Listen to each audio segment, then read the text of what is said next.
बिस्मिल्लाहिर्रहमानिर्रहीम। अज़ीज़ नाज़रीन, उम्मीद है कि आप सब खैरियत से होंगे और आपकी पढ़ाई बेहतर चल रही होगी। आज हम लोग देखने वाले हैं हिंद आर्याई पर मुश्तमिल 100 मौरूज़ी सवालात के तीसरे वीडियो को। इससे कबल हम लोगों ने 2 मौरूज़ी सवाल पर मुश्तमिल 2 वीडियो यानी पार्ट 1 और पार्ट 2 देखा, जिसमें 25-25 सवालात थे, और ये तीसरा वीडियो है, इसमें भी 25 सवाल है। क्योंकि आप जानते हैं कि हिंद आर्याई के ऊपर में 100 सवालात का जो है एक सिलसिला शुरू किया गया है, जिसे 4 पार्ट में तकसीम किया गया है। इंशाल्लाह इसके बाद भी एक पार्ट आना है। नाज़रीन, उम्मीद है कि आप इससे पहले के जो 2 वीडियोज़ मौरूज़ी हैं उनको आप पसंद किए हैं और आपको बहुत जो है उससे मदद मिली है। नाज़रीन, इस सिलसिले को देखने से पहले आपसे गुजारिश है कि आप जो है हिंद आर्याई के ऊपर में जो तफसीली वीडियो बनाया गया है उन वीडियोज़ को देखें। सबसे पहले आप इस वीडियो को देखें, हिंद आर्याई ज़बानों का पश मंज़र और आगाज़ व इर्तिका। इसमें तफसीली गुफ्तगू की गई है। आपके इम्तिहान में अगर आता है ये, तो आप इसमें जो पेश की गई मवाद है उसे आप याद कर लें और अपने इम्तिहान में लिख दें। इसके बाद जो है आप इस वीडियो को देखें जो कि कदीम हिंद आर्याई पर है। कदीम हिंद आर्याई के हवाले से मुकम्मल मालूमात इस वीडियो में दी गई है तफसीली तौर पर। उसके बाद आप वस्ती हिंद आर्याई को देखें। जब आप ये तीनों वीडियो देख लेंगे तो आप हिंद आर्याई के हवाले से पूरी तरह जो है क्लियर हो जाएंगे, पूरी तरह वाज़े हो जाएंगे हिंद आर्याई के हवाले से। क्यों हिंद आर्याई से इसलिए भी वाज़े होना बेहद ज़रूरी, क्योंकि इसके बाद हम लोग तारीख़ अदब उर्दू शुरू करने वाले हैं। तो वो सिलसिला जो है आप फिर पेचीदा हो जाएंगे, फिर उर्दू की जो तारीख़ है उससे वाकिफ़ नहीं हो पाएंगे। तो उर्दू की तारीख़ से वाकिफ़ होने के लिए आपको हिंद आर्याई को समझना बेहद ज़रूरी है, क्योंकि आज जो है वैसे भी जो आज का ज़माना है उर्दू को लेकर के काफ़ी ज़्यादा जो है संगीन ज़माना है। ये आपको उर्दू की तारीख़ और साथ में जो हमारे मुल्क में दूसरी ज़बानें उनकी तारीख़ जानना बहुत ज़रूरी है।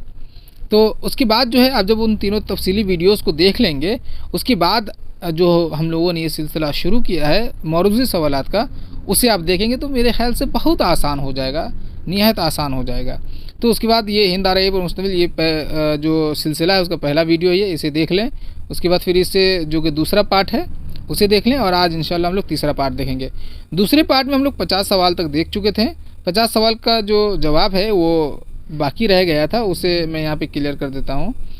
50वां सवाल था कि अदबी प्राकृतों को कितने हिस्सों में मुनक़सिम किया गया है।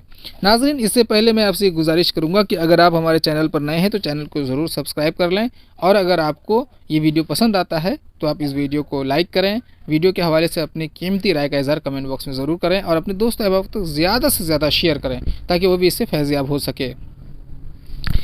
तो चलिए इसको हम लोग देखते हैं। अदबी प्राकृत जो है यानी वस्ती हिंद आर्याई दौर का दूसरा ज़ीली दौर, वह जो कि अदबी प्राकृतों का है, तो उसे 5 हिस्सों में, यानी कि अदबी प्राकृत में जो है मोटे तौर पर 5 प्राकृतें जो कि अब अदबी ज़बान बन चुकी है। इसमें इन 5 में जो है अदब पैदा हो चुकी है।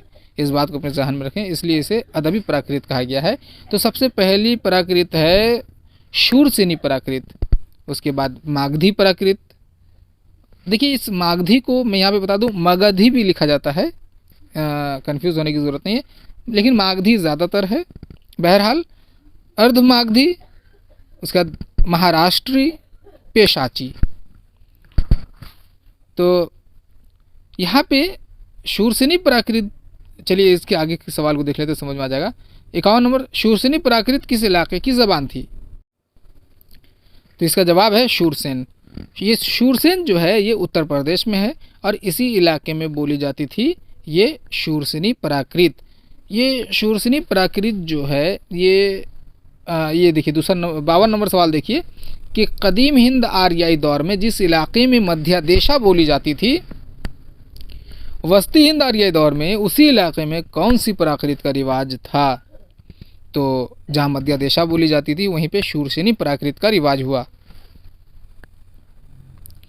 53 नंबर सवाल देखिए, अदबी प्राकृत की कौन सी प्राकृत संस्कृत से बहुत ज़्यादा करीब थी? यानी कि अदबी प्राकृत में जो 5 प्राकृत हैं इनमें से कौन सी संस्कृत से सबसे ज़्यादा करीब थी, मतलब हम आहंगी। तो हम आहंग के तौर पर देखेंगे अगर, तो शूरसेनी प्राकृत जो कि बैलेंस, ना ज़्यादा म्यारी ना ज़्यादा नाक़िस, तो ये जो है उससे ज़्यादा करीब थी। किस प्राकृत को गैर मुहज़्ज़ब तस्वर किया जाता था? गैर मुहज़्ज़ब। तो जो मागधी प्राकृत है इसे जो है गैर मुहज़्ज़ब, क्योंकि आप जानते हैं ये मागधी प्राकृत जो है ये उसी इलाके की है जहाँ पे कदीम हिंद आर्याई दौर में प्राचिया बोली जाती थी। जुनूबी बिहार का जो इलाका है मगध, उस जगह में ये प्राचिया बोली जाती थी। और आप जानते हैं प्राचिया जो है वो नाकिस, उसे जो है नाकिस करार दिया था, गैर मियारी। तो इसे गैर मुहज़्ज़ब तस्वर किया गया मागधी प्राकृत को। इसके अलावा देखिए मागधी प्राकृत की सौती खुसूसियात बताइए। जिस तरह से हमने प्राचिया की सौती खुसूसियात देखा, इस तरह से यहाँ पे हम लोग देखेंगे मागधी की सौती खुसूसियात। आपसे गुजारिश है कि आप कमेंट बॉक्स में लिखें कि प्राचिया की लिसानी खुसूसियात क्या थी। चलिए तो यहाँ देखते हैं, रे और लाम के लिए सिर्फ लाम की आवाज़, और सीन शीन के लिए सिर्फ शीन की आवाज़। यानी कि अगर साहिल लफ्ज़ है साहिल, तो वो साहिल नहीं शाहिल बोला जाएगा, इसमें बोली जाती थी मागधी प्राकृत में। तो सीन की आवाज़ नहीं थी, वहाँ पे शीन ही की आवाज़ थी सिर्फ, और रे की आवाज़ नहीं, सिर्फ लाम की आवाज़ थी। तो मागधी प्राकृत की ये लिसानी खुसूसियात है या सौती खुसूसियात है। 56 नंबर सवाल देखिए, किस प्राकृत में सीन शीन शीन, देखिए यहाँ पे हिंदी में भी लिख दिया गया है, शो, तलविश शो और पेटकाटा मुदन्ना शो, ये 3 शो जो कि हिंदी में है। तो इन तीनों की जगह जो है सिर्फ शीन की आवाज़ पाई जाती थी मागधी प्राकृत में। 57 सवाल देखिए, 57 नंबर, शूरसेनी प्राकृत और मागधी प्राकृत के दरमियानी इलाके में कौन सी प्राकृत का चलन था? तो अर्ध मागधी। देखिए शूरसेनी प्राकृत जो है मध्य मतलब मिडलैंड की इलाके की ज़बान हो गई, और जो मागधी है वो आपका जुनूबी बिहार के इलाके की ज़बान हो गई, मगध के इलाके की बोली ज़बान। तो इन दोनों के बीच में इलाहाबाद के आसपास की जो बोली ज़बान थी उसे अर्ध मागधी कहेंगे हम। 58 नंबर देखिए, किस प्राकृत ने जैन मज़हब के फ़रोग़ में नुमाया किरदार अदा किया? तो अर्ध मागधी प्राकृत ने, क्योंकि सवाल आता है इसमें जनरल नॉलेज में कि जैन मज़हब की जो है इशाअत जो है किस ज़बान में हुई? तो डायरेक्ट प्राकृत लिखा जाता है, लेकिन चूँकि अब हम लोग लिसानियात के तालिब इल्म हैं, अब हम लोग ज़बान की तारीख़ को पढ़ रहे हैं यहाँ पे, तो हमको जानना होगा कि किस प्राकृत में। प्राकृत तो भाई 5 है हम लोग देख रहे हैं, तो अर्ध मागधी जो प्राकृत है इसमें जो है जैन मज़हब की इशाअत हुई थी। और बुद्ध मज़हब की इशाअत किस ज़बान में हुई थी, इसे आप कमेंट बॉक्स में ज़रूर लिखें। 59 नंबर सवाल देखिए, मागधी प्राकृत को गैर मुहज़्ज़ब ज़बान तस्वर की जाती थी, बताइए किस प्राकृत को मुहज़्ज़ब प्राकृत तस्वर की जाती थी? तो ये तो ऊपर में आ गया था पहला कोटेशन जो है। दूसरा जुमले में सवाल है कि किस प्राकृत को मुहज़्ज़ब तस्वर की जाती थी? तो अर्ध मागधी को। किस प्राकृत का इस्तेमाल शाही घरानों में किया जाता था? तो अर्ध मागधी का जो है इस्तेमाल शाही घरानों में भी किया जाता था। 61 नंबर सवाल देखिए, किस प्राकृत में शो, तालविश शो और पेटकाटा मुदन्ना शो की आवाज़ के लिए सिर्फ शो की आवाज़ पाई जाती थी? देखिए इससे पहले हम लोगों ने देखा कि मागधी में जो है शो की आवाज़ है, यहाँ पे शो की आवाज़ है, यानी शो और तलविश शो की पेटकाटा मुदन्ना शो की आवाज़ जो है मौजूद नहीं है। तो ये अर्ध मागधी प्राकृत में है। और मागधी में क्या है कि शो की आवाज़ है, शो की नहीं है, सीन की आवाज़ नहीं है। 62 नंबर सवाल देखिए, अर्ध मागधी प्राकृत की कोई एक सौती खुसूसियत को पेश कीजिए अर्ध मागधी की। तो अर्ध मागधी प्राकृत में रे और लाम दोनों की आवाज़ मौजूद थी, रे और लाम। 63 नंबर, तमाम अदबी प्राकृतों में सबसे तरक्की याफ्ता अदबी प्राकृत किसे समझा जाता है? तो महाराष्ट्री प्राकृत को। महाराष्ट्री प्राकृत में सबसे ज़्यादा जो है अदबी तसानीफ़ हुई थी। 64 नंबर, मिसाली प्राकृत किसे कहा जाता है? तो महाराष्ट्री प्राकृत को ही मिसाली प्राकृत कहते हैं। 65 नंबर सवाल देखिए, प्राकृतों के इर्तका की तीसरी या आखिरी शक्ल को क्या कहा जाता है? तो अपभ्रंश। ये देखिए ये लफ्ज़ जो है पे के ऊपर में ज़बर है, अपभ्रंश, अपभ्रंश, तो अपभ्रंश कहते हैं ना। अब जो ये अपभ्रंश है वो है क्या? देखिए जिस तरह से संस्कृत में वैदिक संस्कृत बोली जो है तरक्की करके ज़बान बनी, क्लासिकल संस्कृत जिसे संस्कृत भी कहते हैं, फिर संस्कृत में से जो है उसमें तब्दीली पैदा हुई उसके तलफ़ुज़ में, उसके सर्फ़ व नहू में, तो उससे फिर एक अलग सी बोली पैदा हुई, फिर वो बोली तरक्की करके जो है ज़बान की शक्ल में आ गई, जिसे हम लोग अदबी प्राकृत कहें। फिर अब अदबी प्राकृत चूँकि जिस तरह से संस्कृत के साथ हुआ उस तरह से अब इसके साथ भी अब अदबी प्राकृत का जो रिश्ता है वो अवाम के साथ टूटने लगा, और अवाम जो है आसान ज़बान जो कि अदबी प्राकृत की बदली हुई शक्ल हो गया अब उसको इस्तेमाल करने लगे, तो उसको अपभ्रंश कहा गया। अपभ्रंश के मानी है करप्ट, बिगड़ी हुई। तो जाहिर सी बात है जिस तरह से प्राकृत संस्कृत की बिगड़ी हुई शक्ल है उसका फिर वो अदबी बन जाती है, उसी तरह फिर अदबी प्राकृतों की जो बिगड़ी हुई शक्ल है उसे अपभ्रंश कहा जाता है। अपभ्रंश की तारीफ देखिए, अपभ्रंश के लुग़वी मानी हैं बिगड़ी हुई या भ्रष्ट। अपभ्रंश कितने साल पर मुहित है? तो 5000 ईस्वी से 1000 पर। हालांकि जवाब होना चाहिए 500 साल पर, ये जवाब मिस्टेकनली इस तरह हो गया। आपको जवाब लिखना है 500 साल पर। कितने साल पर मुहित है? 500 साल पर।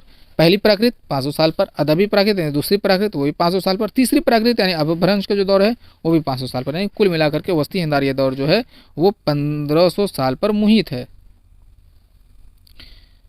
68 नंबर सवाल देखिए, ज़बान के अपभ्रंश का इस्तेमाल सबसे पहले, अच्छा ज़बान के तौर पर यहाँ छूट गया है, ज़बान के तौर पर अपभ्रंश का इस्तेमाल सबसे पहले किसने किया? तो हेमचंद्र ने किया। हेमचंद्र शब्द अनुशासन इनकी किताब है। अपभ्रंशों के कितने अक़साम किए जाते हैं? 5 अक़साम किए जाते हैं। जिन जिन इलाक़ों में प्राकृतें थीं उन्हीं अदबी प्राकृतें उन्हीं इलाक़ों में जो है अपभ्रंशें वजूद में आएंगी। कहीं कहीं पे 6-7 भी कर दिया जाता है, लेकिन ये 5 जो है सबसे ज़्यादा मकबूल है। तो अपभ्रंशों 70 नंबर सवाल देखिए, अपभ्रंशों का इर्तिका कब रुक जाता है? तो 1000 ईस्वी तक पहुँचते पहुँचते अपभ्रंशों की इर्तिका रुक जाती है। 71 नंबर, जदीद हिंद आर्याई दौर का आगाज़ कब होता है? जाहिर सी बात है जब अपभ्रंशों का इर्तिका रुक जाता है वहीं पे जो है जदीद हिंद आर्याई दौर का आगाज़ होता है 1000 ईस्वी में। शूरसेनी प्राकृत से कौन सी अपभ्रंश वजूद में आती है? देखिए ये सब समझने के लिए आपको जो है वो तफसीली वीडियोस को देखने की ज़रूरत है। तो 72 नंबर है, शूरसेनी प्राकृत से कौन सी अपभ्रंश वजूद में आती है? तो शूरसेनी अपभ्रंश। जहाँ पे शूरसेनी प्राकृत थी वहाँ से अब शूरसेनी अपभ्रंश वजूद में आती है, और इसी शूरसेनी अपभ्रंश से जो है हम लोगों की जो ज़बान उर्दू और हिंदी है इसका ताल्लुक़ है। शूरसेनी अपभ्रंश से कौन कौन से ज़बानें मौरूज़े वजूद में आईं? कौन कौन सी ज़बानें मौरूज़े वजूद में आई, मतलब कौन कौन सी ज़बानें जो है इनसे निकली थी, इनसे वजूद में आई थी शूरसेनी अपभ्रंश से? तो देखिए खड़ी बोली जो है, खड़ी बोली फिर बाद में जाके 2 हिस्सों में बढ़ जाती है, जिससे हम लोग कहेंगे हिंदी और उर्दू। हरियाणवी, बुंदेली, कन्नौजी, ब्रज भाषा, गुजराती, राजस्थानी, मशरक़ी पंजाबी वगैरह, ये सब ज़बानें जो है वो शूरसेनी अपभ्रंश से निकलती हैं। ये अपने जहन में रखिए, क्योंकि सवाल अक्सर इस तरह भी पूछा जाता है कि हरियाणवी का जो है वजूद जो है किस अपभ्रंश से हुई है। 74 नंबर देखिए, मागधी अपभ्रंश से कौन कौन से ज़बानें निकली हैं? तो शूरसेनी से हम लोग देखें, अब मागधी से देखिए जैसे बंगाली जो कि मगरबी बंगाल में बोली जाती है, आसामी आसाम में, उड़िया जो है उड़ीसा में, और बिहार की तकरीबन तमाम बोलियाँ जिसमें मैथिली है, बघेली है, भोजपुरी, ये सब जो है मागधी अपभ्रंश से वजूद में आई हैं। 75 नंबर सवाल देखिए कि अर्धमागधी अपभ्रंश से कौन कौन सी बोली निकली? तो बघेली, अवधी और छत्तीसगढ़ी, ये सब बोली जो है अर्धमागधी अपभ्रंश से निकली है। नाज़रीन, इस हिस्से में ये जो हिंद आर्याई के हवाले से तीसरा पार्ट है, इसमें हमें 25 सवाल पेश करना था, जिसे हमने हुस्न खूबी के साथ पेश किया। उम्मीद है कि आप सब इससे फैज़याब हुए होंगे। अगर आपको कहीं परेशानी महसूस हुई है तो कमेंट बॉक्स में इज़हार ज़रूर करें। आपको ये वीडियो कैसा लगा है आप इसका इज़हार कमेंट बॉक्स में ज़रूर करें, और इंशाल्लाह कल जो है इसका जो चौथा यानी आखिरी पार्ट है उसे अपलोड कर दिया जाएगा। उसके बाद जो है हम लोग तारीख़ अदब उर्दू की तरफ बढ़ेंगे, जो कि आपके निसाब में शामिल है, और इंशाल्लाह उस पर तफसीली गुफ्तगू करेंगे। नाज़रीन, इस वीडियो के जो इसमें जो मवाद पेश किया गया, अगर इसका आपको PDF चाहिए तो हमारे सोशल मीडिया पर आप जो है हमें फॉलो करें, और इंशाल्लाह वहाँ पे जो है आपको PDF फराहम कर दिया जाएगा। इन वीडियोज़ को अच्छे से देखें, इसे याद करें और अपने इम्तिहान में जो है नुमाया मार्क्स हासिल करें। अब इजाज़त दीजिए, अल्लाह हाफिज़।